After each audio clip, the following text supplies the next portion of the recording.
Today we're meeting up with our favorite travel host, Samantha Brown, who's going to show us how there are so many places to love right here in our own backyard.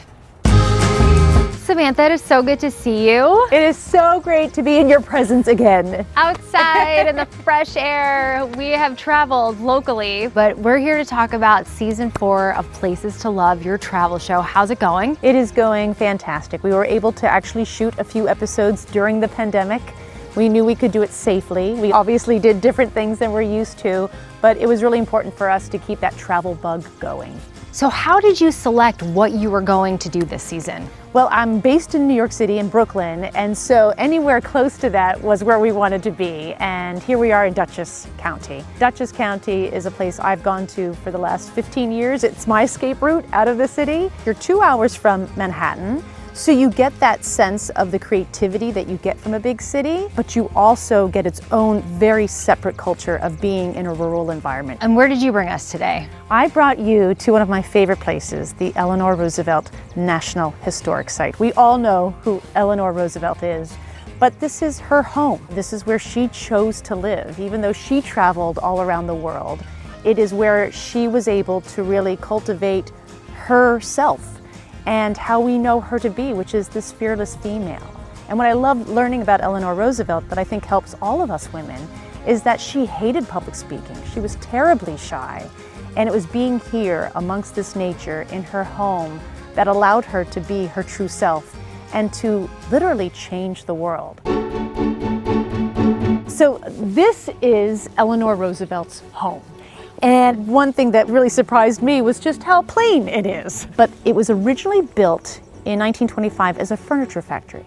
And what Eleanor Roosevelt wanted to do was help rural farmers have another income.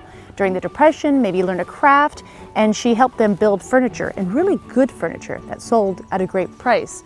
So that's what this started out as. And then she would come here from time to time. This is where she got away. She lived with FDR, of course, as well as her mother-in-law. So it's rumored that this was built so she could have her own space. It's like we've all come from the pandemic. We know what it's like living with family members, especially when you marry into those family members. Like she wanted out. And so we all can respect the fact that she had a she shed. And then when FDR died, she came here to live permanently. And this literally was her home. This is where she accepted diplomats and world leaders from around the world. This is where a young John F. Kennedy came to get her endorsement to run for president. Also, this home became really instrumental in the Universal Declaration of Human Rights. When things weren't going so well with some of the, the world leaders and the dignitaries, she would invite them here. So people from around the world came here, and she found that just this simple setting, away from the formality of being a diplomat, of a high politician, allowed even those world leaders to be just normal human beings. So where are we now?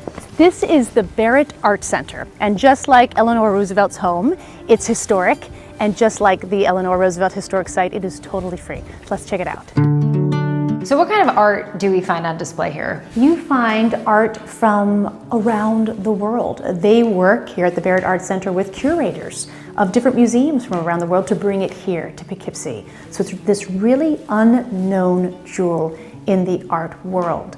And what I love about its mission is that it is free, because they believe that there should be no financial barrier to art. They have great outreach programs to the public library, to all of the schools, especially the elementary school. They even have an artist in residence, and they work with children, again, exposing them not just to their little city, but to the world. And I just love that this historic home has this big heart.